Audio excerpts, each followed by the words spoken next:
L'atelier existe depuis le début des années 90. On est aujourd'hui 14 à Paris et à Rennes. Depuis 2 ans maintenant, j'ai créé un atelier à Rennes. Essentiellement parce qu'on avait beaucoup de projets urbains sur la Bretagne, ce qui demande une plus grande proximité que les projets d'architecture. Donc l'atelier s'est créé comme ça.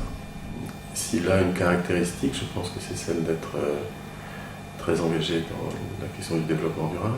Depuis le début de l'atelier, le goût pour le respect de l'environnement, le travail avec les gens,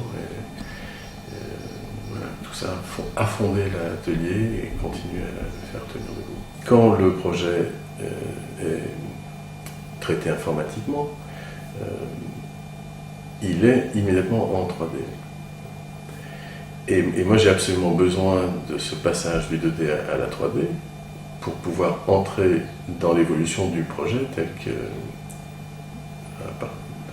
qu'il se fait, à partir des idées qui avaient été vues dès le départ. Alors, c'est là où c'est d'abord un outil de conception, parce que de toute façon on ne peut pas communiquer d'abord quelque chose qui n'existe pas. Mais c'est un outil de conception, ceci dit, qui sert de communication entre mes collaborateurs et moi. Parce que, voilà, pour le coup, l'affichage du volume, c'est aussi le moment où je vois si toutes les articulations ont été bien faites. En ce sens, c'est de la communication. Et après, ça devient une communication extérieure, qui, elle, est là, je pense, extrêmement utile.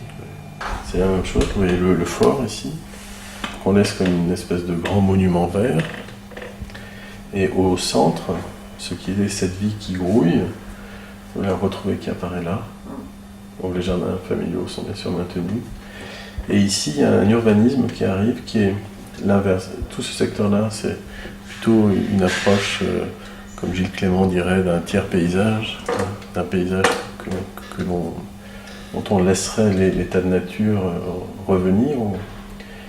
Et ici, par contre, on vient créer davantage ce qu'on appelle un urbanisme vertical. Voilà, qui est en fait ceci. Ce sont des documents de Ken Yang, qui est un architecte malais qui vit maintenant à Londres et avec qui je travaille. On avait fait ce travail-là ensemble. Ça comprend la ville, on la pense en verticale.